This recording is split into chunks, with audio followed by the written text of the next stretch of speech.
Yo, yo, yo, what it is, what it was, what's it gonna be? Welcome. Welcome to the latest episode of the Gen Expertise podcast, episode 41, entitled The Power of Some. We are your hosts, Main and Rants, aka Welcome. It Takes Two. What up, bro, Ham? What's going What's on, up, man? man? Good, man. How's everything? Everything is good, man. We actually usually tape a day earlier, but as we are recording today, it is Memorial Day. So, as a brother, as a nephew, as a cousin, as a friend, to people who have served and are still in active duty, special shout out for those who have lost their lives in duty to this country. So happy Memorial Day for those who have passed, for anyone who has friends and loved ones who have served, who have lost loved ones in the military. Happy Memorial Day to you guys. Absolutely. I second that. Absolutely. Also, I found something though on Memorial Day. Did you know the origins of Memorial Day? I know that has something to do with black soldiers. Yes. But I don't have all the details, to be honest with you. But I know you do. Yes, So yes, yes. So hit us with it. it was created by General John A. Logan in 1868, and it was called Decoration Day, May 30th. On May 30th, 1868, Decoration Day. That's when it was like officially recognized. But the true origins trace back 3 years earlier to May 1st, 1865 in Charleston, South Carolina, where over 1,000 recently freed slaves and troops of color gathered at a former Confederate prison camp, and it was called the Martyrs of the Racecourse Cemetery, where they exhumed Union soldiers and put them in proper graves because they had died as a result of poor conditions from the Confederacy, and they put them in this mass grave. And when they died in this camp, this prison camp for prisoners of war, I guess, over 250 Union soldiers, white and black. I think the official number was 257. Wow.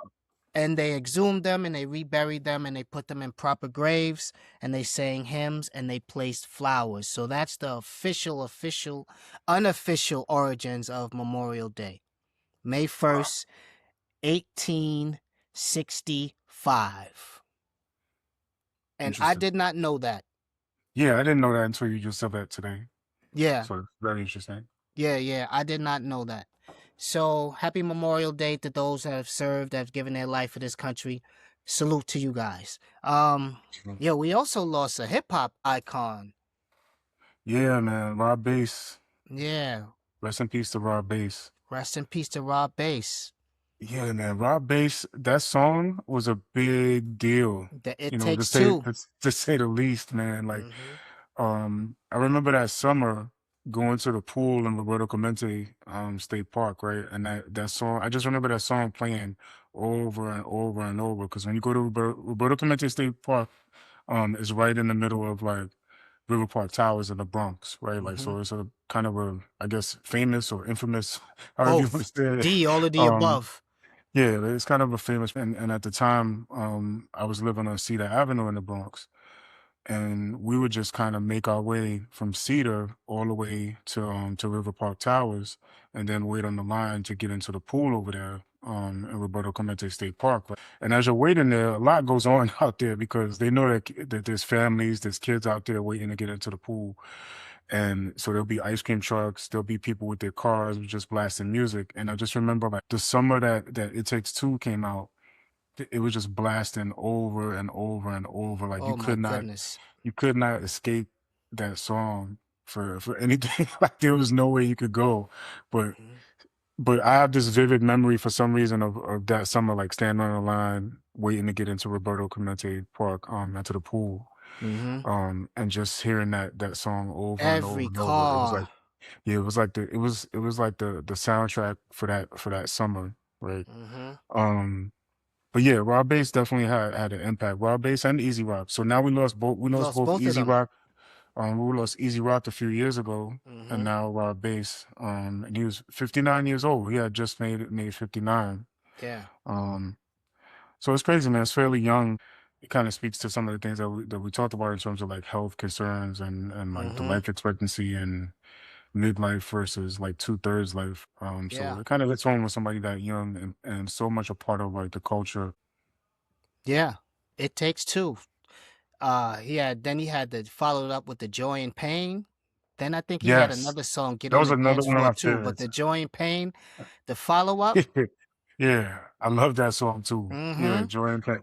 Yeah, so RIP to Rob Bass and DJ Easy Rock since they're both gone. Yeah, True yeah, story, absolutely. I remember in the video, the Rob Bass video, there was a guy in the green, he had like this green Nike velour jumpsuit. Uh-huh. And I had my mother searching all over the Bronx with me. Shout out to my mother, cause I dragged her all over the Bronx, Fordham Road, anywhere. We're going into Was it stores a asking. Dapper Dan suit? It was a Dapper Dan. It was like Oh, a. so you wasn't you wouldn't you had no chance of I had finding that. no chance. I had no idea. I'm walking into every Yeah. sneaker store like, yo, I want the green Nike velour jumpsuit by Rob Bass, and they were like, "What? We don't sell that here. Yeah. This is what we have." They got the little nylon chumpies. And then I found out I like it know. was custom made, but I was like, yo, I have to have that. And shout out to my Yeah. mother for putting up with me, dragging me all over the city looking for Yeah. that. I came home empty-handed, but you know, it's all Yeah. about the journey. It's funny you mention that because we were kind of like we were young, but Mhm. then the older kids would have stuff like that, like the velour suits with the leather patches that would have Mhm. like either Nike or Gucci or Louis Vuitton. I'm gonna be honest with you, I didn't know where they were getting that stuff at first. Like so I Yeah. was same as you. Like I was like I saw a few people with the Nike patches on the back of a velour suit. And it was just like baffling, like where did they get this? Mhm. And it wasn't until later I found out about Dapper Dan, like, a few years later. But at first, I was just like you. I'm like, wow, I've never seen that in the store. Yeah, I Like, had to have I it, wonder, man. where they getting this stuff, where they getting this stuff from. And Yeah. for those of you who don't know, like I think we're talking like people like everybody would know, when I think everybody should know, but Dapper Dan was famous in Harlem in New York for basically customizing kind of sweatsuits and all types of outfits. Matter of fact, like jackets, MCM. coats. But Mhm. yeah, he would take like luxury brands and he would take the materials and make basically anything that you could afford. um, Mhm. if you could go there in Harlem and see him in his store, you could pretty much customize anything. He would Mhm. customize even car accessories. Like he would customize like the tire cover for people's Mhm. Jeeps back in the day. You got Gucci, Yeah. um, all types of stuff, man, just like made out of leather. The And it was stuff seats, the that convertible tops, the bras for yes, the for the right. lights. That yeah, Yeah, man. yeah, yeah. He would make everything from your outfit to stuff to go over the car. You Mhm. could match all of it, right? And for a while as a kid, we didn't know where that stuff was coming from. We Mhm. just knew that only certain type of people had that stuff. The Mhm. people that could afford it in the Yeah. neighborhood. But yeah, yeah, that's a memory for me too, man. Because I do remember a couple of people having that Nike velour suit and Mhm. thinking to myself like, where's this coming from? Yeah, I man. never see, you We never see were that in the store. all over the Bronx, man, all over the Bronx. And then when I got home, Unbelievable. one of my OGs was like, "Yo, son, that's custom. You're You're not never gonna gonna find find that. it. Yeah, you're never gonna find that, young fella." So, but And if he did, and I think, and if you did wind up like stumbling into Harlem and going to Dapper Dan, I'm sure your mother would. I don't know if your mother would have yeah, dropped the amount of money that it was to yeah. buy. Or if I would have came home at once, you'd have been like, "Where did you get that money for that? Where did you Yeah, it get would have that been. money for that?" You would have been an instant after school special. Uh huh. Yeah. So, shout out to Yeah, that would have Dapper Dan been. too, because I think he finally starting to get his just dues, on certain Yeah, things. for a few years now, he's been getting his just due. Like his partnership with Gucci. Mm-hmm. He has the haberdashery in Harlem. Mm-hmm. So for years now, I think he's been getting his just due. I think what happened was there was a fashion show where Louis Vuitton, I think, did something that was very similar to one of his older designs, right? Like, Yep. and I people think it started to was pick that up on it. long bubble coat. They bit like his Yeah, long bubble coat design. Yeah. yeah. Mm-hmm. So it was a coat design definitely, and it was in a fashion show, and somebody picked up on it, and it just went viral online that they were, that the I think it was Louis Vuitton was Mhm. actually picking up on something that he had done already. In the It might have been 80s. Gucci. It was either Gucci or Louis Vuitton that picked up on Mhm. something that he had already done in terms of at least the style that he was creating with the, just the logos all over it, and Mhm. just something that Gucci or Louis Vuitton didn't even make at the time. So you could tell that they were influenced by him, even though he got a lot of flack for doing that back in the 80s. So He got it shut it, down it for that. Didn't they yeah, run up on him? yeah, he definitely got shut down for it. Mhm. After, he had some legal trouble as a result of that. But Mhm. now, you fast forward like 30, 40 years later, these brands, they want to tap into a certain market, so they're using the same style that he was using when he did it, and that went viral, and it caused them to kind of contact him. And I know they had a partnership at one point with Gucci. Yeah. I know that he opened up one of the first like kind of luxury fashion houses in Harlem. Mhm. So yeah, that it's been a few years now that he's been at least getting, kind of the recognition that he deserves. Mhm. Yeah, so shout out to Dapper Dan for sure. Yeah, man. And from what I remember, I believe that's where Mike Tyson was when he turned Mitch Blood Green's eye into taco meat. The Yeah, infamous yeah, with the that's fight. I believe that was at Dapper Dan's. yeah, yeah. It was in Uh-huh. front of Dapper Dan, I believe. Yeah, Mhm. yeah. That's Yeah. another interesting Dapper Dan fact that Yeah. Mike Tyson punched Mitch Green in the face in Harlem in front of Yeah. Dapper Dan. Yeah, yeah, you never know. And for the record, Mitch Green was a big man. Like he looked skinny on TV, but I used to Yeah, ride the 6 train with him. I didn't know that either. Yo, this is when he's the end of his career when he was just out there. I would ride the 6 train with him sometimes when I was going to work later. This is way after he finished box. He's a big man, Right. So yeah, that's a little history a little history for you guys. Have a history minute. A history minute, yo. Oh, one more thing, too. One more thing, yo. Um Friday, baby boy the Prince, my son, he turned 1 years old. So shout out to my son. Oh, I didn't even realize that, man. Happy birthday Yeah. to him, man. Shout out to him. Baby boy the Prince turned 1 years old, man. Yeah, happy birthday to him, man. That's Time amazing. flies, bro. Yeah, it does. It does. It definitely does, man.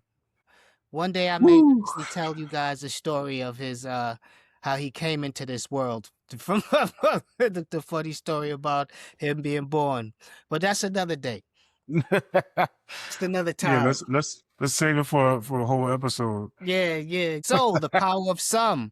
I know you guys have heard about the power of one, but Hmm. I was kind of inspired by I was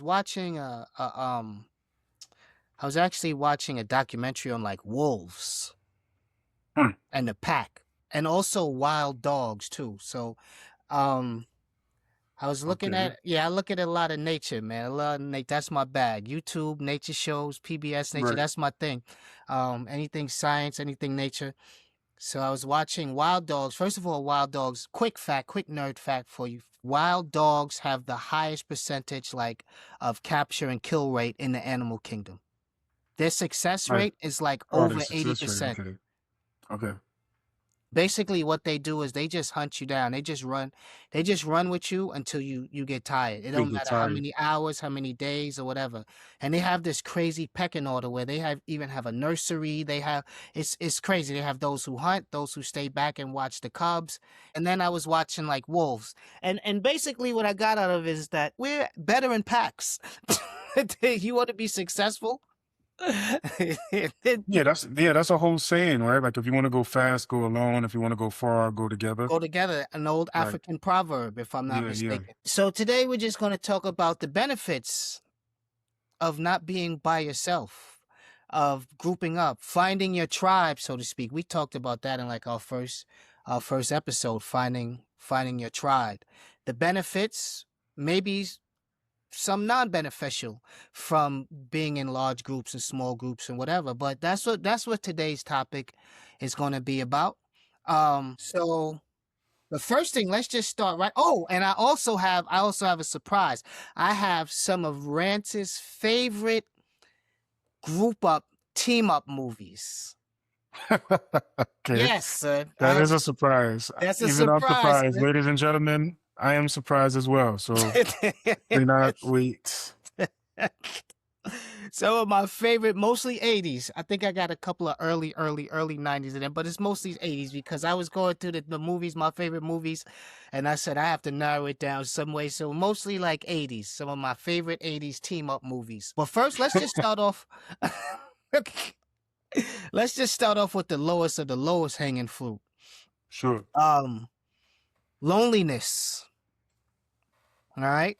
So one of the benefits of being in a group or finding your tribe is to avoid loneliness. And I looked on the CDC website on cdc.org, and I realized that it's very unhealthy to be by yourself, especially as you get older. Just in how it affects your health, heart disease and stroke, the risk goes up. Type 2 diabetes, the risk goes up. Depression and anxiety, the risk goes up. Dementia, the risk goes up. And an earlier death goes up. Dementia, there was some articles that I saw saying how being alone causes dementia, but I also saw a bunch of articles like disproving it. So it's one of those, these things can cause. So there's no like guaranteed Right. etched in stone fact about. So they had earlier articles on it, and then they had some like rebuttals. So the Sure. science can't prove it 100%, but it cannot disprove it as well. So but it Right. does have a an effect on your mental health and wellness, dementia. As far as type 2 diabetes, that would go with like depression, because a lot of people, myself included, when I'm in a bad mood, I eat. It doesn't look like it, but I binge eat, son. Yeah. Well, yeah, same here, but I'm sure it looks like it a little bit.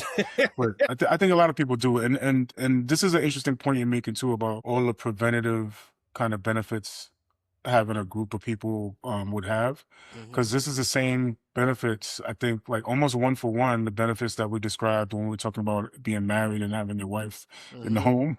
Yeah. So, so I think the common denominator there though is not just about whether or not you're married or you have a wife, but just that you have someone that cares about you to Mhm, be around, right? Somebody that kind of stimulates your mind and like feeds your, the emotional need that you have, right? Because you talked about it right in the beginning of the show, dog packs and wolf packs, right? And mhm, that's one example, right? But humans are also very tribal by nature, right? Like mhm, we started out as like kind of hunter gatherer societies. Like ancient humans have always been hunter gatherers, and it requires the participation and cooperation of a group, right? For protection from predators, for learning new skills, for communication, for childcare. mhm. Like I think that's probably where you could kind of trace back the whole idea of it takes a village to raise a child. It probably dates all the way back to ancient humans, where you would have, like you said, like you in the dog packs, they have kind of a hierarchy. They have some that'll go hunt. They have some that will, like you said, stay back and watch the cubs. Humans have those same type of hierarchies within their groups, and according to whatever skill set you have, whatever value you bring to the group, that's going to determine where you kind of fall in the hierarchy. And sometimes if it's in certain types of groups there is no hierarchy per se. There's just roles, right? Like there's just things Yeah. that people do because they're either good at it, or it just kind of ends up that way, or it just makes the most sense for the collective that some people do. So yeah, and the other thing you caused me to think about, Rance, is that when we talk about this whole idea of some and the tribe, and this kind of like brings us full circle on a couple of things that we've talked about. We talked about this in prior episodes, in one way or another, right? Like we talked about this in Am I My Brother's Keeper? Mhm, We talked about this in Survival of the Fittest. mhm, Um, you know, there's kind of a common theme that you can kind of do things on your own if you want to, right? But you're much better off if you have some sort of support system in the form of other people, whether mhm, that's a couple of good friends that you hang out with, whether that's a family structure, whether that's a group, or some, even if it's a kind of a formalized way where you're part of an organization.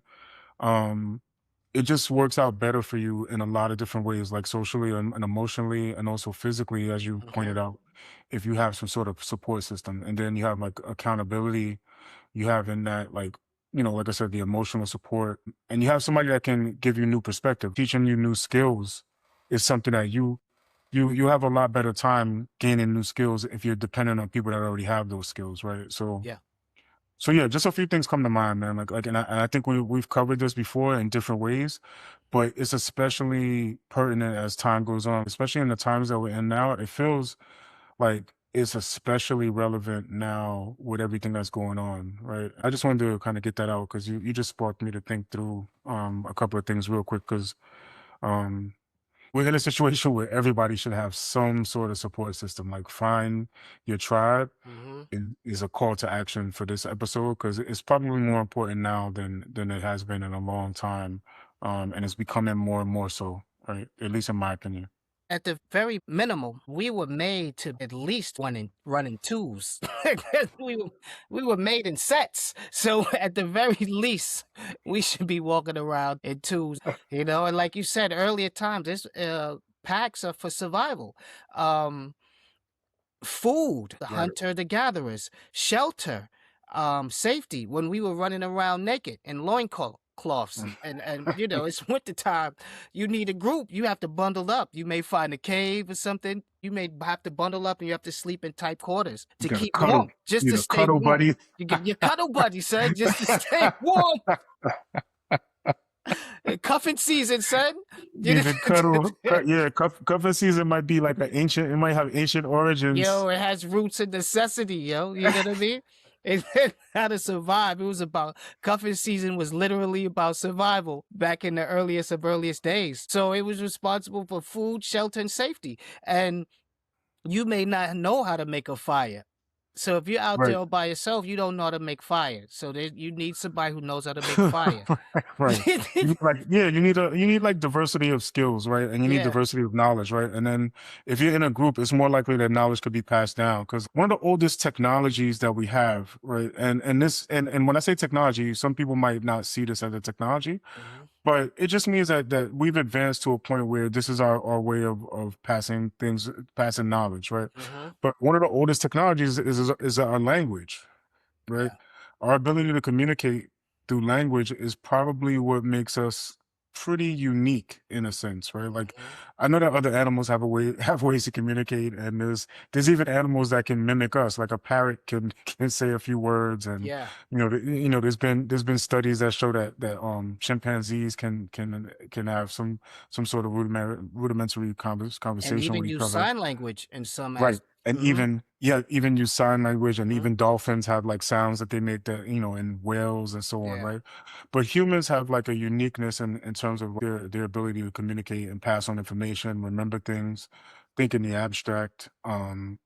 We can have conversations and gossip, which is actually extremely important. Like gossip is another thing that has a negative connotation, but Hmm. gossip in a sense that you would need to know, like if somebody hates you in the tribe, right? That's something that you kind of need to know, right? Yeah, you might want Or somebody to give you a heads up on that, son. yeah, you want somebody to give you a heads up, or if somebody's kind of no good or greedy or whatever the case may be. That's something that you need to let everybody know. Like, hey, this person is going to eat all of the bison, like, or they're going to fish. They're going to fish all the fish and leave none for the rest of the tribe, or Uh-huh. they're planning to make a break for all of our loincloths and all of our Words. our fur, all the fur that we have. They're going to take it, right? Yeah. So, but the point is that communication is extremely important for passing on information, for teaching skills, for warning people of danger. It's something that's unique to humans, at least in the way that we use it, right? Mm-hmm. So that's another important aspect of community and of having a tribe Mm-hmm. is the passing of information, because we could pass information in the abstract. Like I can tell you, I can even use communication to make a deal with you. I could say, hey, Rance, if you give me, some of your fish right now, Mm-hmm. tomorrow I'll go with you and we'll hunt and we'll we'll get as many elk as you Yeah. want, and I'll stay out. Like we can kind of barter in the abstract where you don't have to see it in front of you. Yeah. I could tell you about something in the future, and that's one of the things that makes humans unique, right? Yeah. And I can fish and you can hunt, but you may not be able to fish and I may not be able to hunt. If I'm out here by myself and fishing season is down, I can't catch no rabbits or no bison or no woolly mammoths or whatever they was chasing down back in the Yeah, I think we're mixing up a lot of errors and a lot of different. we put them all in the bag. You know, cut down them woolly mammoths, man. You can't do that by yourself, son. Yeah. You need a crew. That's why it's important to pack up sometimes. It also reduces stress, and it boosts happiness, and it gives you a reliable support system because it's kind of like the more the merrier, where you'll always have somebody that you can talk to. Maybe if you can't relate, somebody else can relate to what I'm talking about and going through. Um, so the support system there is really is really important, and you know that's why you don't want to be old and by yourself. You don't want to be there talking to yourself because sometimes you start talking to yourself, you may start answering yourself. And that goes into what I was saying to that low hanging fruit section with the dementia, the depression, and anxiety. So it's important. Survival is the is the best thing. And also, I saw from Psychology Today, I read an Uh-huh. article by Guy Winch. He's a PhD, and he said the importance of belonging to a tribe because those with a strong sense of group identify or are impacted less severely and recover more quickly when they experience bias or bigotry as well. Right. So that's another interesting point, right? Because I was going to say that maybe part of the downside of your tribe sometimes could be that you identify with what I would say is an out group, right? Like Mm-hmm. so that could be kind of a negative of a tribe, right? Like because we described all the positive stuff, and I'm sure we'll get more into that, but what you just mentioned, like about bigotry, like there's a certain kind of aspect of a tribe or a group that considers themselves tribal or Mm-hmm. forms a type of bond where like their bond is based solely on maybe geographics or ethnicity or whatever the case may be. Like I find that can be sort of a negative in terms of, like I said, you start to form like kind of a negative bias towards people that are not part of your tribe, and that's Yes. where this can get into a negative territory where you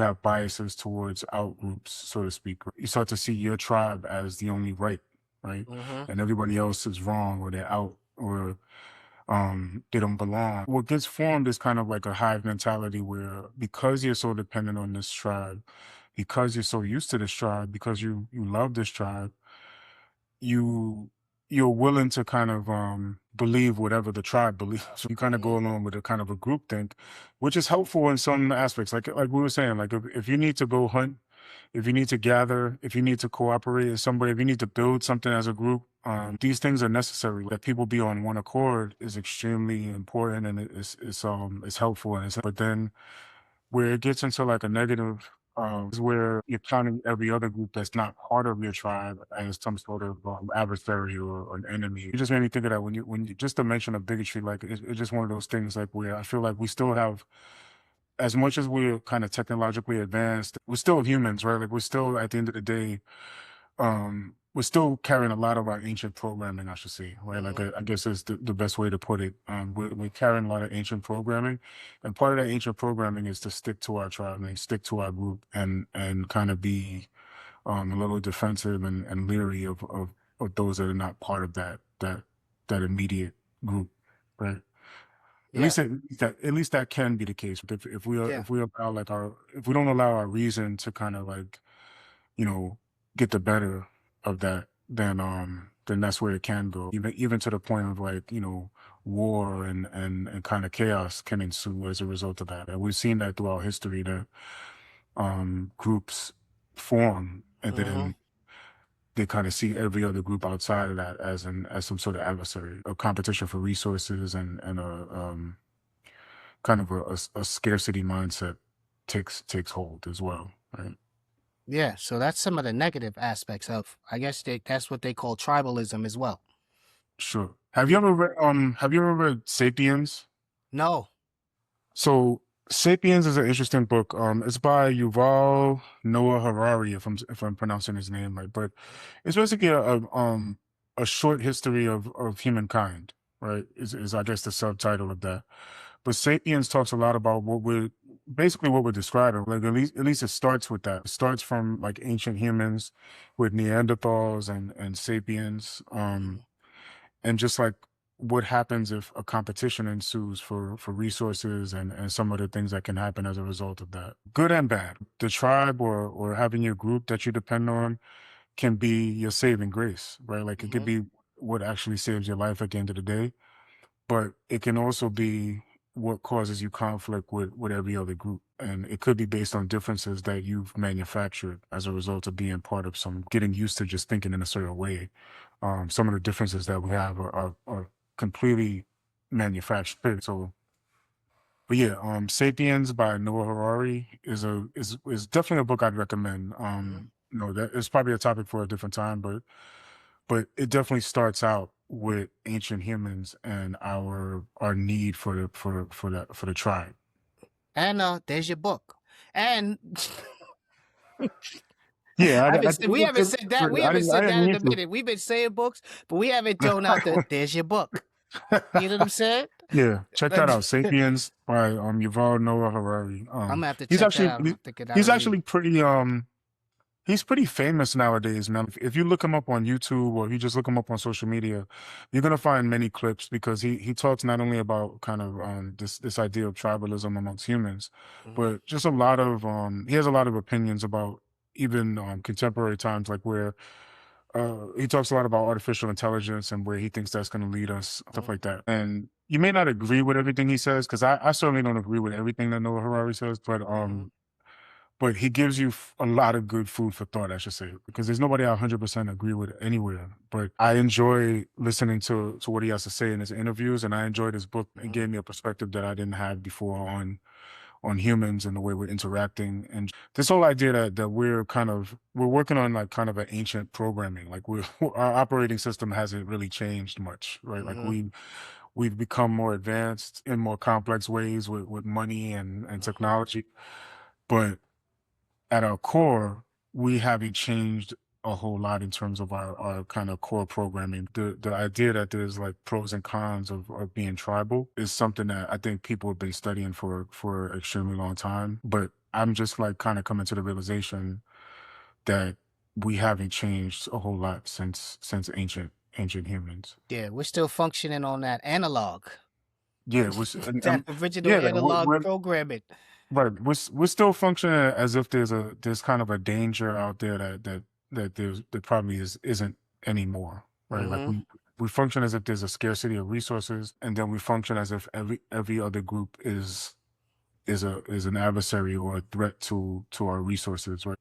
That's definitely something that you know, it's just something that I had to think about a lot more lately. Yeah, when in reality, there's enough to go around, basically. Yeah.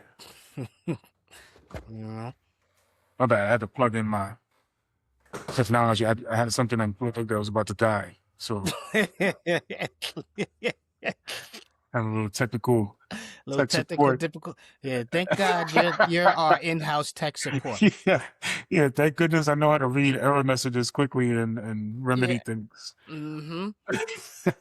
So, so one of the things that I find most helpful in being in a group, I'm the health side guy, you know what I mean? So just working out, finding a group of people to work out with. You have your gym bros. I think, what do the women call their gym gals? Do they have a name? I, I'm gonna be honest with you. I'm not sure. That's a You know, good. I've never, you know what? I've never heard like a gym bros, or gym The gals, or equivalent, gym like the women, or equivalent. gym. Yeah, what's the equivalent to gym bros for women? Yeah, what is the equivalent I for think gym bros for women? Let us know. the funny thing is that women probably like, we don't have like we call them friends or we Yeah, call they them. probably just girlfriends or something Yeah, like that. right. Yeah, Call them like, yeah, it's Joe from the gym. I yeah, don't. We don't have a. We yeah. don't But have to we have we a pack title. up like men, manly men, gym We gotta bros. have gym bros. Yeah, Women are probably like, yeah, I met Jen at the gym. Like I yeah, don't. There's no name for her. Her name is her name. yeah. Which is crazy Yeah, because they'll know each other's name. Yeah, like that's Jennifer, or that's Stacy, or that's yeah, Patricia, yeah. and we're like, yo, who's that? I don't know. That's Big Man, or That's what up, big man. bro, or Chief, or Champ. On You know, that's deadlift dude. That's the deadlift dude. yeah, son. Yeah, bench press guy.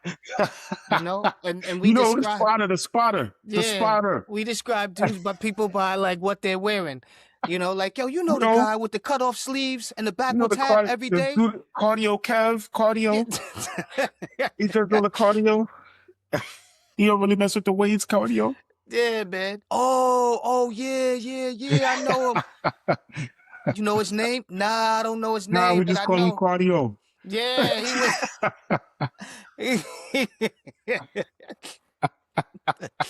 You call a dude what he does at the gym, you don't even know his name. Yeah, we rarely even know our Yeah. name, Like, each yo, other's where's name. cardio? I haven't seen cardio in weeks. Yo, like I work out with a group of guys, and we all went into the gym by ourselves, and Yeah, we've all kind of like formed this group, and none of sure. us, we must have all gone like weeks and months saying what's up, giving each other head nods, you know what I mean? Yeah. Even talking, and we never asked each other's name until one is just out to be like, yo, what's your name, man? Yeah, yeah. You know what I mean? So let us know out there, Like me, ladies. I'm deadlifts. Yes, everybody has their specialty. Like, all right, deadlifts, I'm bench press. Yeah, man. That's Hitman. That's Hitman. High intensity. High intensity interval training man. Hitman, yo. You know? But it is that's one of the good things about being in a group though, that you push each other. And then, you know, there's a mutual growth. You have accountability partners and you Right, have motivation, daily motivation if you have a group of guys. All you need right, is one person to be motivated and they can they can spread that enthusiasm to right, the group, so to speak. I talked in the past about going out for with walks with friends of ours and just doing things in pairs or with three of us going to play sports. I have a group of people that I play tennis with all the time. right. That we've become we're very good friends and we get out there and we exercise and you start finding that you tell each other aspects of your life that you won't tell just the regular people on that you meet on the street or no even some of your coworkers. So Right, these right, it's important to have, and it's also important to have friends at work, but I feel it's more important to have your friend groups outside of work, to be honest. That's just my personal preference. right. Yeah, Yeah. absolutely. Like you definitely need people that are outside of work because they bring in a perspective that you may not get if all Yeah. your friends are from the same place. This is an important point too, right? Hmm. Because if all your friends are from the same kind of environment, you're missing something, right? Like you're missing a certain perspective. You're missing Hmm. kind of that difference that sometimes you need, right? You need kind of a diversity in your Hmm. friend group that's gonna kind of grow you and give you like kind of a different perspective, right? And I'm not saying you can't get that from inside, you know, inside places where you're used Hmm. to going. Like you could certainly get that from work or school or wherever the case may be. Like there are places where you go on a regular basis where just by nature of there being a group of people there, there's going to be enough difference there for you to get some perspectives. But there's something to be said for kind of going outside of even your workplace where everybody's kind of used to the same conversation. Like you're complaining about the job or you know, you're having that same old like, "Hey, here's what's happening at work" type of conversation, um, instead of having conversations about things that have nothing to do with work. You'll have more of a higher percentage chance of defaulting to that Hmm. same old conversation, the same old kind of sessions of complaint kind of come up when you're talking to people from work, right? Yeah. And which is kind of good too, right? Like you need, like you said, you need both. Yeah. I think because you do need people that could relate to you at work, that you could have that kind of session where you're like, you know what, I need to blow off some steam and talk about, hey, what just happened to a person that could actually relate. Hmm. But I think it's important to get a break from that and talk to some other people and get some different perspective because Hmm. work tends to be a place where people are associated with kind of stressors, right? Like you have to be there, you know you're mandated to be there to get paid and that's how a Hmm. lot of people eat and feed their families, all that. So you kind of start to associate that with something that sounds mandatory Yeah. where with friends outside of work are more of a choice, right? Yeah. Like they're more something that you did, you know, completely free of any mandates. So so Yeah. yeah, I definitely agree with you there. You definitely have to have a friend group that has nothing to do with your job or whatever your responsibilities are, like just so you get that different perspective, and so you're not associating this person with a place that you're Yeah. kind of mandated to attend. And especially like what I do, because I'm a personal trainer and nobody hires a personal trainer to hear a personal trainer's problems. So I need people while you telling while you're telling like your personal trainer your problems and your life story and the things that frustrate you, you don't want him to take a minute in between your sets and be like, yeah, but let me tell you how my day was going. They don't want to hear that, bro. So you know what I mean? I need outside sources. But speaking of work, I Hmm. also found another article where I looked this up on, I found this on vcomply.com, and it was a article from February 2025 by Zoya, I'm sorry for mispronouncing your name, Zoya Khan. And in this article, they talked about the differences between small groups and large groups, specifically at the workplace. They use example of 3 to 10 members. That's the example that they gave of a small group, and then large group was 11 to 50 members. That's a large group. So some of the pros from working within a small group, a 3 to 10 member group in the workplace, was closer communication, clear roles, responsibilities, quicker decision making. That was some of the pros for being in a small group of 3 to 10 members. Now, some of the cons that they had was challenges with large scale projects and overall was reliance on the stronger members of the group. Yeah, so this is interesting, man, because there's another thing that Noah Harari actually talks about. Like the Mm-hmm. size of the group actually matters in terms of the ability to, like I said before, gossip, right? Mm-hmm. And gossip again is not like in the traditional sense that a lot of us know gossip as like with a negative connotation. It's gossip in the sense of like information that you actually would need in order to have like a easier and kind of less friction in your life, right? With a small group, it's easier, like you said, for people to establish roles, for people to communicate ideas quickly, for people to gossip. And that gossip, like I said, might mean that, hey, Rance is stealing from the group, right? Mm-hmm. Rance hates Jermaine, and like just pass it on. But you know what I'm saying? I'm being extreme, but like Mm-hmm.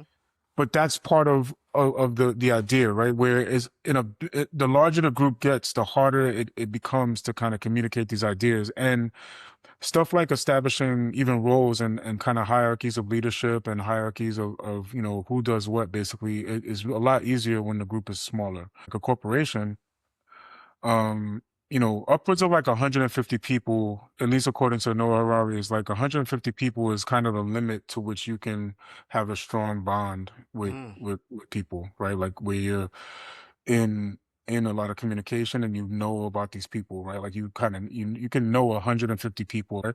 Beyond that, it becomes a lot more difficult for the group by itself to start to spread information and give each other key information that they might need.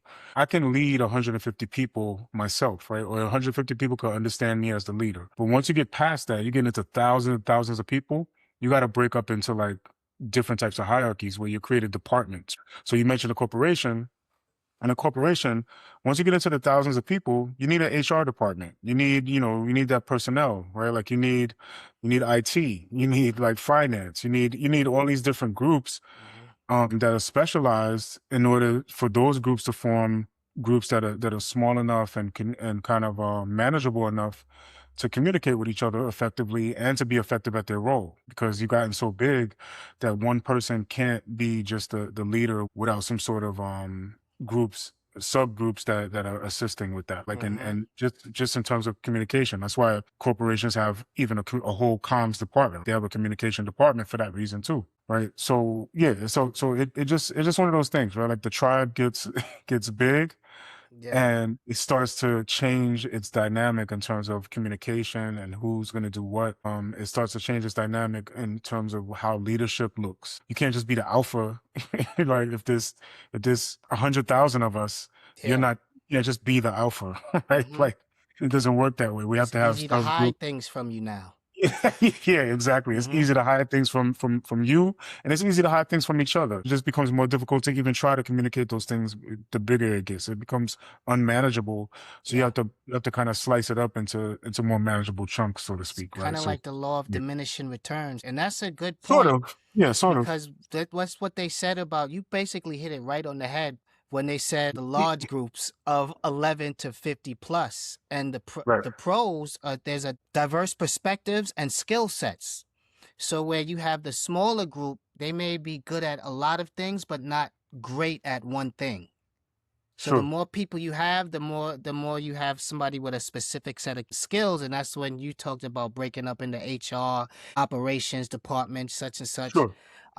More structured communications, because you have to have a distinct line of communication going down the pipeline because there's so many people. Sure. And then the specialized roles and resources once again. But the cons are coordination challenges because there's so many people, Right. right? Right. Exactly. And Exactly. then goal alignment. Everyone's not always on the same page. And then it has disengagement. And then there's an even higher potential for conflict because now, what do they say? Too many chefs in the kitchen. So even Right. though you have all of these specific specialized units within the whole, everyone in that unit now thinks they're the chief of that particular unit, and now you have all these different chiefs and these Right. specialized roles fighting. So that's what the cons of higher potential. There's a higher potential conflict, but they really thrive at large scale projects because you have so many hands on deck. Right. That's You know. that's interesting too, because in a corporation, you know, you touched on something that resonates because it becomes harder to kind of communicate the goal of the group, right? Like the larger the group gets, it's harder to get everybody on the same page. Mm-hmm. Basically, when you have a corporation, you kind of have a set of like values and a set of goals that are kind of overarching for the corporation usually, right? Like at least in any place that I've ever worked, there's been kind of like a set of these, you know, core values and core things that everybody should be working towards, right? So I'll give you an example. It might just be something like making sure that all the data is secure or something like that. Any place like a bank wants to make sure that, you know, they're secure in their data, right? So that might be one of those things that you keep communicating across the whole org. So it doesn't matter what subgroup you're part of, you know that as an organization, we're about protecting data. We protect our customers' data. I'm just throwing that out there as a wild example, but it'll be something like that. You have to communicate that in a way that every subgroup communicates that amongst their subgroup. And Yeah. then you have like a consensus amongst a large organization that this is one of our key things that we're trying to accomplish. This is Yeah. a key goal. This is part of our values and everyone needs to work towards this, right? Or you are not part of this particular. If you want to be part of this tribe, here's what this tribe does, and if you don't do anything else, you do these key things, right? Mm-hmm. And everything else you do should be informed by these key things, right? So I don't have to tell you.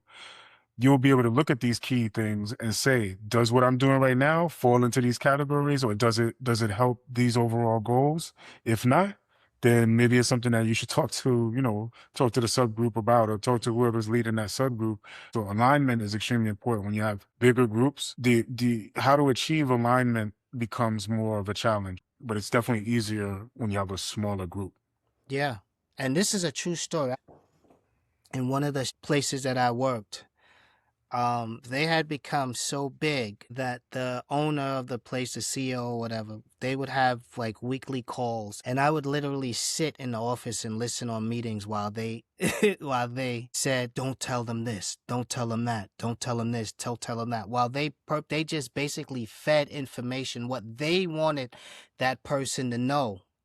Sure. So that's one of the cons of growth. And once you get too big, you know, it's becomes unmanageable for the person, the one person in charge. It becomes unmanageable.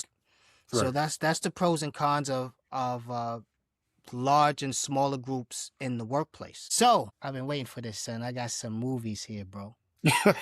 It's movie time. All right, I got let's some do it. movies, son. I got some of Rance's favorite group movies, Find Your Tribe movies, Power of Okay. Some movies, in no particular order. No You know what? particular order. And before you start, real quick. Yeah. So I thought about, I thought about some of our conversations the other day because I was on Netflix and I see that there's a Lord of the Flies series on Netflix Oh yes. just recently. I haven't watched it yet, and It's I'm in my almost watch like, list. part of me is almost like staying away from it because of Mm-hmm. I don't want to.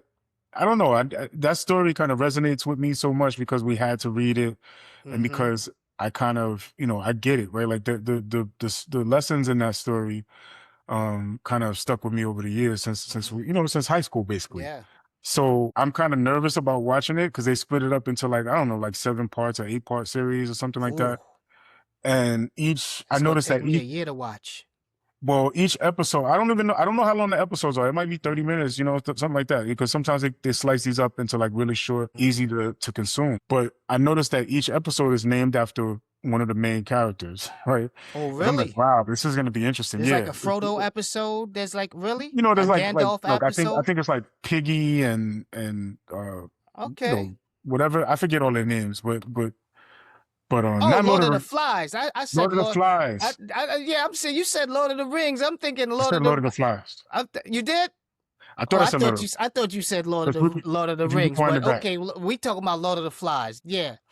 All right, let's reset. Because I was like, Lord did of we the read? Flies. I'm like, did we read Lord No, of no, the no, Rings no, in no, high no, no, no, schools? not Lord of the Rings, man. Yeah, If I Lord said of. that, no, my fault. Yeah. Lord of the Flies is definitely Because I do have what I that meant to on my say. watch list. I saw that. I have the Lord of the Flies on my Yeah, watch Lord list. of the Yeah. Flies. Yeah, so but that's what I was saying. Like I'm kind of nervous to watch it because the story itself in the book resonates so much that I'm like, I don't know if I want to see this in a like Yo, yeah, it's I gonna don't be know what they're tough gonna to do watch to it. like the Piggy episode, bro. I don't want to watch the Yeah, Piggy episode. That's gonna yeah. be Like I sad, don't know son. what they're gonna do. Yeah, the whole thing is gonna be sad, and I don't know Yeah, if they're gonna do it justice. I don't know how closely they'll follow the book. Um, so yeah. But I just before you start, I just wanted to let you know, like if you haven't already, seen that Netflix has a series for Lord of the Flies. Lord of the Flies, not Lord of the Rings. Not Lord of the Rings. Lord of the Rings, I'm sure there's a place to watch that too, but Lord of the Yeah. Flies. So Hmm. I got a good one first up. Revenge of the Nerds, son. Wow, that's an Revenge of Your oldie Nerds but is the goodie. ultimate find your tribe movie, son. Wow, I haven't seen that in so long. Yo, Shout out to Robert didn't Carradine too. He just died. yeah, I was about to say, like, I know that somebody just passed away from the cast of that. Mm-hmm. I couldn't think of the name. Yes. Yeah. I think he was he Wilbur? No, Wilbur was He was one of oh, the bullies at he's first, one of right? the Like main dudes. He was one of the two main. It was Wilbur, and he played. Oh man, I can't believe I forgot his name. But anyway, Robert Carradine, that was his name. He passed. He passed recently, like he was within the. also in Bloodsport, right? That was Olga. Okay. Yeah, that was Olga. He was one of the jocks. He was in Bloodsport. He was Okay. Ray Jackson in Bloodsport. Okay. But Revenge of the Nerds, man, that was the. I think they did the Revenge of the Nerds, Nerds in Paradise. They did like a Yeah, few movies. Then they had like a TV movie. yeah, there's a couple of sequels to that. But the first one, the first Revenge of the Nerds, son, Yeah, classic. that's so long ago, man. You got me. I can't remember much detail from that, but Oh man, it's real basic. Some nerds, they go to college and they want to join a fraternity and they get picked on by the jocks. It's a classic like nerds versus jocks things. They get picked on and then they yeah, start their own frat and then they have a sister frat. And it just shows how they kind of like outsmart the jocks. And they're just fighting for they just want to be left alone and they just want a little piece of the action from college. They want to have a good time. And they just band up and they just, they start beating the jocks at their own game. But Revenge of the Nerds, man, that's my movie, son. right. No, That's what. I definitely remember enjoying it, but it's so long ago, man. Yeah, man. I You need can't to remember pop much that from back in, son. You need to watch that. it. This is all You like said '80s. pop it back in, like Yeah, son. Like you got the I'll take. Betamax or the Yeah, VHS exactly. tape Like I got somewhere. the VHS ready. I got I've nothing to been pop looking anything for it too. into. I've been looking for it on like streaming sites. It's like nowhere to be found, Really? son. Yeah, I can't find it. I can't find it. Maybe I need to look on Tubi or something. Yeah. You know what I mean? Yeah, I'm sure it's playing somewhere, man. Like So Revenge it's of the too much of a Nerds. classic. Yeah. Uh-huh. Next up, I have Goonies. Goonies, that's another one I haven't seen in too long. Search So for like you gotta refresh me. Blackbeard's Gold or something with the little old lady and her son, the little old lady from that movie Throw Mama from the Train, the one that couldn't speak, and there was the little kids that search for the. Yeah. and the Asian dude from Everything Everywhere All at Once, the Yeah, um yeah, yeah. and Short Round from Indiana Yeah, Jones. He short plays Short round. Round from Indiana Jones. Yo, did you see his movie? So he got the Oscar, right? For like you said, like Everything Everywhere All at Once. Hmm. But he was also in a movie called Love Hurts. That's the one where he's like a twin and Marshawn Lynch is in it or something. Nah, And, and he's like an old he's a CIA dude. former hitman. Oh no, I didn't see that. Marshawn Lynch is Marshawn in it, Lynch is in it, right? Yeah. he's not a twin. Like they're all assassins. Oh, And okay, I don't want to okay. give it. It's actually a good movie. Like it's underrated. Like I thought it was really really good. I thought it was kind Um, of like Kill Billish, kind of. it had like a vibe like Yeah. Kill Bill. Not as Okay. much, Mm-hmm. not as much violence, but Mm-hmm. pretty. It's close enough. It's good. It has a Kill Bill vibe. Yeah, Mm-hmm. it's good because it's unexpected, right? Like you see him, and there's no way you think of him as an assassin, even in Is the he a movie. florist or something? Nah, he's a real estate agent. Oh, okay. Got you. So, so yeah, I don't want to give it away because I actually recommend it. Like it didn't get a lot of advertisement, a lot of promotion once it was out, but it's actually a good movie. I think it's on Amazon Prime actually. So Love yeah, Hurts. Love Hurts with Short Round. I Short can't remember. Round. I don't know what's $50 what's his bill. actual name. I don't know. I just I don't always know. know him as Short Round from Indiana Jones. No, yeah, Dr. Short Round. Jones. Dr. Jones. Dr. Jones. Yes, Indiana Jones and the Temple of Doom. Yeah, Dr. Jones. Yeah. He drives the car. He has the blocks. He's driving the Indiana Jones's car. He has blocks on his feet. So my next one, I got the Untouchables. Oh yeah. Yes, sir. With, Yeah. who is that? That's one of my Sean Connery, favorites. Sean Connery. Andy Um, Garcia, yep. Kevin Costner, Kevin Costner, and Robert De Niro as Al Capone. Al Capone's and the Yeah. Untouchables. That's a classic, man. That is a classic. Classic But team up movie. wait a minute. How does this pertain to like? Well, I guess they did group up and They grouped up, man. they did help each other survive. Yeah, they grouped up to get Al Capone, man. Now 'Cause you're they right. had- They each had skills that were required and experience. Sean Connery had the old experience. He was an old grizzled. Yeah. He had to show Kevin Costner like a new way of doing things and yeah. And Andy Garcia Kevin was Costner young. was Elliot Ness. He was Elliot Yeah, Ness. yeah. And he put Kevin together Costner this was team. Elliot Ness. Because nobody can take down Al Capone, so they put this special unit with Elliot Ness during the Prohibition era. Yeah. You know what I mean? So they put those. It was for them. It was another guy too, though. The dude with the glasses, the little. I forgot his name. I forgot his name, man. But he was like, good in it too. He was good. Yeah, he was good. But Untouchables, man. Yeah, Untouchables is a good one. If you haven't seen that, that's a good movie about the Prohibition era, like you said, like Elliot Ness trying to get Al Capone, and eventually they got him on tax evasion because they got the bookkeeper. The bookkeeper, sir. It was all about catching up to the bookkeeper. It was all about catching the bookkeeper because back then they couldn't catch him on any real like serious crimes. They couldn't catch him on murder or racketeering. So they got him on tax evasion. Yeah. Because the bookkeeper was keeping all of the records. Yeah, man. And the scene in the train station. Yeah. There's a scene in the train station with the man, son. That's it. That's the my scene movie. with the baseball bat at dinner. Oh yes. Enthusiasm. Enthusiasm. Yeah, if you haven't seen that movie, that's a classic. Highly recommend, and look for the baseball bat scene. Yeah. Where Al Capone's having dinner with his crew, and he starts talking about baseball. Yeah. Individual achievement. He's talking about the need to be part of their team too. Yeah, that's right. You need to be part of the team. You can't be venturing out on your own, son. There's no I in team. There's no I in team.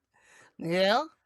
So The Untouchables is one of my favorite movies. I just watched that movie. A couple of weeks ago. I rewatched it. Yeah, I gotta see it again. That's a good one. That's a classic. That's one of my favorites. Yeah. Ghostbusters. Yeah, another classic. That's one of my favorites too. That's right, man. Yeah. Ghostbusters, son. Bill Murray, Dan Dan Aykroyd, Aykroyd. and Was I it never could remember like the guy's name that plays Ernie Hudson? Egon. Oh, I know Ernie Hudson, my man I know Winston. Ernie. Yeah, of You know? course, Winston, Ernie Hudson, of course. And was it But Ivan Reitman? but No, it's not Ivan Reitman. It because was he's famous for he's like producing other movies and like uh-huh. he's a famous writer and all that stuff. And he passed away a few years ago, Mm-hmm. but I can never remember his name. Yeah, Egon Spengler in the We're movie gonna call though. him Egon Spangler for now. Egon Spengler. Yes. Egon, Ray, Peter, and Winston. R.I.P. Yeah, R.I.P. to R.I.P. him. Egon Spengler. Yo, I got a little bit of history about Remember the the movie. cartoon? Yes, that's what I'm about to hit you with right now. So, you know they're not the original Ghostbusters. Oh yeah, yeah, I remember. You know about that? The original Yeah, like Ghostbusters was like that's these. why for a while they called it one of them was called the real Ghostbusters Yes, that's the for that one reason. with the dude. It's like two guys, two Australian dudes, and like a gorilla or something. Yeah, yeah, I remember like And that they're because riding that in like this cartoon in this it flying. predates it predates the movie characters and it predates their cartoon for Hmm. sure, right? So they were the Ghostbusters, and then we got what we know of as the Ghostbusters later on. Yeah, the real But Ghostbusters. yeah, Wait, yeah. hold on. Which one was the real Ghost?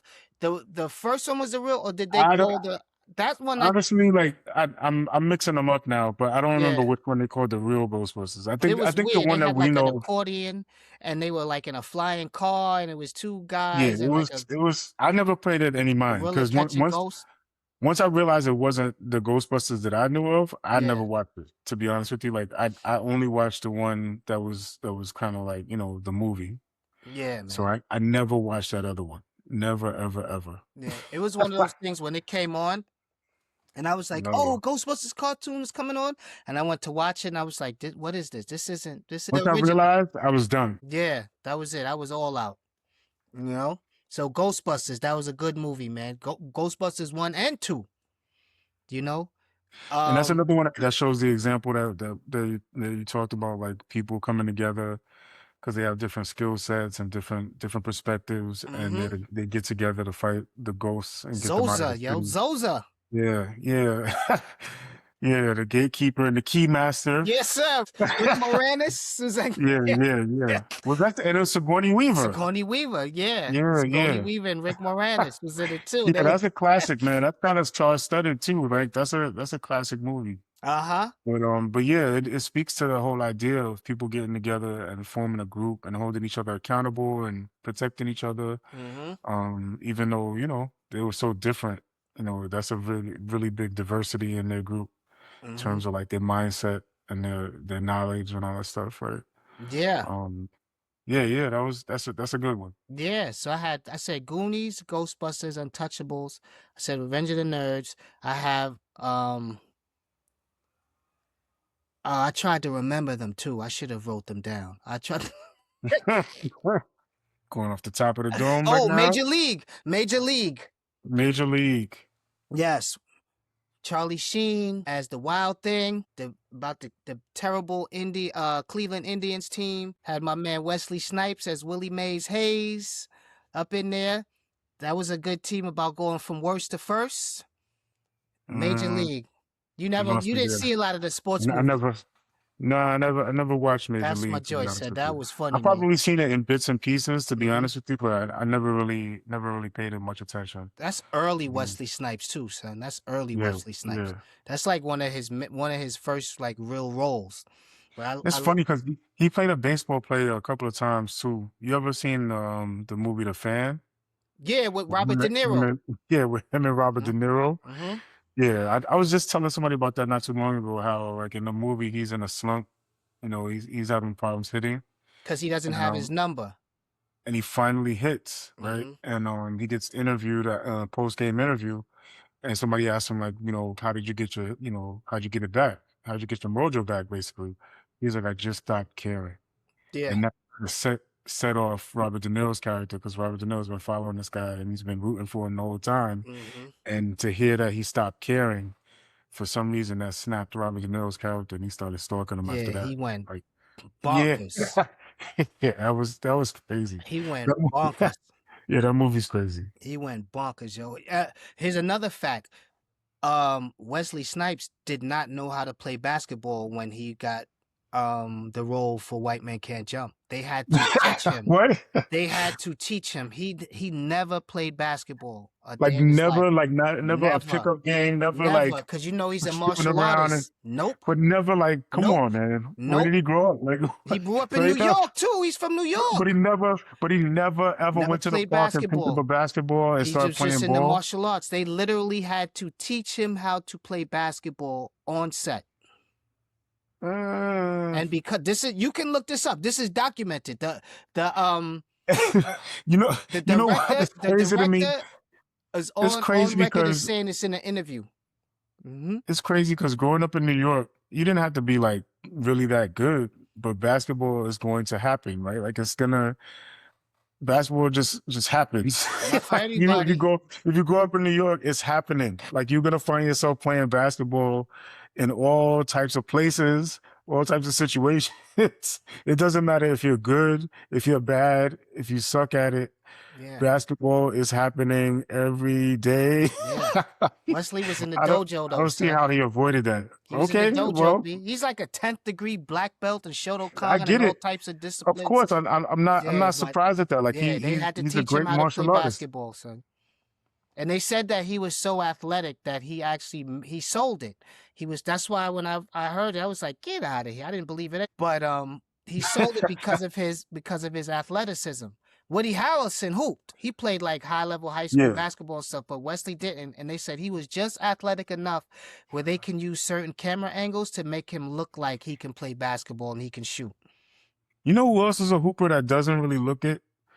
But I've seen video of him really, really hooping. Adam Sandler. Oh yeah, he's always in the streets Yeah, playing ball, he gets busy. Like he'll just pop up for a pickup game and hoop, right? Yeah. Yeah, He's always in those streets. but it hooping feels in the like streets. growing up in New York, it just happens, man. Like I was never a basketball player, but I played enough basketball as a kid to know that it just happened. It doesn't matter if you're good or not. Like if Yeah, it you're really out there, doesn't. if you're out there, you gotta play. You gotta hoop. You gotta play, man. Your friends are playing, everybody's playing. You're not gonna play. You gotta stand Yeah, there. You it's gotta not- come out and be bad. We might need There's a just- third. We might need Yeah, a there's second. nothing else to do. You might There's just nothing else stand you to in the do. corner. Like, Nothing yo, else to just do. play defense, do something, run up and down. But we got 9, we need a 10th. Yeah. You know? But that's a little tidbit of information. You can look that up. That's Googleable too. It's Wesley Snipes Googleable. did not know how to play basketball. And then I also have The Outsiders. Have you ever seen The Outsiders? Of course, man. Pony Boy, stay gold, Pony Boy. Yeah. Yo, all-star cast. So you had who was in that? Ralph Macchio, the Karate Yep. Kid. Patrick Swayze. Patrick Swayze. That's right. Patrick Swayze was in it. Emilio I Estevez. think Jack Dempsey.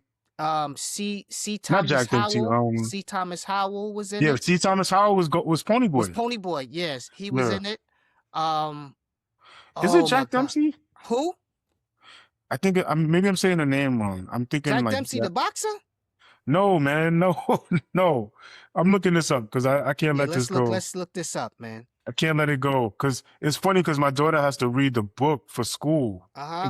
I just recently bought the book for her. That's an all-star cast in that. Most of those guys became really famous from that movie, The Outsiders. It's about like who they call Sorry, greasers. I'm saying Jack Dempsey. I don't know what I'm thinking about. I meant Matt Dillon. In my Matt mind, Dillon. Yeah, Matt Dillon. Yeah, in my mind it was Matt Dillon, but I don't know why my brain said Jack Dempsey. But like, yeah, Matt Dillon, Ralph Macchio, like you said, C. Thomas Howell, Patrick Swayze, Rob Lowe, Yeah. Tom Cruise. That's right, Rob Lowe. Tom Cruise was in Tom that joint. Cruise was in it too. Yeah, they were all like the greasers. Yeah, they were all young too, real young dudes. Because the movie is, what's the movie? What is it? 83, 84, 82, something like that? 1983. Emilio Estevez. Yep. Diane Lane. You know who Diane Lane played in Diane Lane was Superman's mother, and she was yeah. Brolin. Yeah. Yeah, man, it's an all-star cast on this. Yeah. And they were all kind of young. It felt like some of them were just getting started, like Ralph Macchio and C. Thomas Howell. They were all really young. That movie. Yeah, of course. Yeah, that movie is a classic. Like I love that movie. Yeah. You know, The Outsiders, man. That movie hit big. Everyone, all of the major figures in there became like big time movie stars. So Yeah, that. everybody wound up doing their thing. Like all of the stars of that movie became, like you said, like they went on to do bigger and better things Hmm. after that. But that movie's a classic for sure. And I think Stevie Wonder does the Stay Gold is the song at the end. That's That's Stevie. Stevie Wonder. Yep. Oh, Stay Gold, Pony Boy. Yeah. That's a great movie. Yeah, That's a like great movie. yeah, that even made it better for me. Like when I watched the end of that when I watched the end of that movie and that Stay Gold comes on and I hear Stevie Wonder's voice, I know it's official. Yeah, man. It's Yeah. official. Yeah, so those are some of my favorite movies. I wanted to say like the Coolie Highs and the Wood and the thing. So I tried to keep it to like the 80s and from like a minimum of like four grouped characters up. I had to keep it because the list goes on and on and on. Nah, And so stuff is, I forgot about Coolie High is another one. Yeah, mm-hmm. that's a classic. Classic. Yeah, The yeah, Wood is man. classic. These Um, these are yeah. classic movies, man. You know Juice. where the Nah, power of not some. no, I'm not going there. I'm just joking. Like Juice, Juice is a bad example. And we covered Juice in our earlier episodes. We But covered but Juice, but but the that's funny a thing is Juice is an example of like the mm, negative effects the of negative kind of effect of going along with the group. the power of Just some. yeah, Hmm. just going along with the tribe, like going along with the hive mind, like the way they went and robbed Quilles. Hmm. Um, And that's a high yeah. potential. That's a high conflict. The group. It's a, Yeah, like just to go and do that was like definitely an example of how you could get caught up with the group and just doing what the group does and hmm. without any understanding of why they're doing it or Yeah. what the impacts might be, right? Like Hmm. so I'm joking about that one, but that's a good example of like the negative impact of a group, right? Yeah. So Yeah. So you got anything else to add before we head on out of here? nah, man, I think we covered it, man. Like you took us on a memory lane, a trip down memory lane. So Yeah. I think we're good. Got a couple Yeah. of books in there. Got some Oh, books. one more book that we talked about this before, and I wanted to recommend this book. It's called Bowling Alone. And we talked about this in a previous episode, where we actually touched on a few things about um Was that the just Don't about Believe the Hype? Was that the Don't Believe the it Hype might episode? That's an early one. yeah, this was an early episode, man. Mhm. I can't remember exactly when we talked about this, but the book Bowling Alone is basically about the disappearance of what I would call, or even what the author calls, third spaces, like bowling leagues and softball teams Ah, yes, and that's right. That's right. places for people to congregate, especially as adults, and places like you said to go and not talk about what you would usually talk about, right? Like Hmm. so you can go and bowl with somebody or go play softball with somebody or go play basketball or martial arts or go to the gym. You don't necessarily have to talk about politics or what you think of what, or religion or any of those kind of topics where it becomes kind of contentious if you don't agree. You can talk as people and just have like a really, really human experience where you're just talking and you're just getting together on the basis of this common interest Hmm. and you get to know each other from that and you're finding out how much you have in common as opposed to going right into it with here's what I disagree with you on or here's what we're going to argue about. Yeah. You can go into third spaces with some sort of common goals and common interests, um and then when politics do come up, right, you're not at each other's throats. At least the percentage chance is higher that you'll hear each other out, that Yeah. you'll try your best to understand a person if you know them from your bowling league or if you Yeah. know them from the library or you know them from the gym or whatever the case may be. Like they said that the breakdown or the disappearance of third spaces has kind of been detrimental to our ability to have civil conversation with each other Yeah. when it's most necessary. The fact that we're not doing it voluntarily anymore and because there's not enough spaces to do that, it's leading to us not being able to do it when it comes to issues that we might disagree on. Like we become tribal in a way that has nothing to do with spending the most amount of time with each other. It just has to do with agreeing with each other's viewpoints, which is not always the best way to pick, to pick your tribe, right? I Yeah, can't, you don't want to pick a tribe just because we agree on everything, right? Because yeah, then you're going to close yourself off to new ideas and you're going to become very narrow minded potentially, right? So bowling alone, and matter of fact, let me find the author of this again. Bowling Alone is by Robert D. Putnam, and the subtitle of this is The Collapse and Revival of American Community.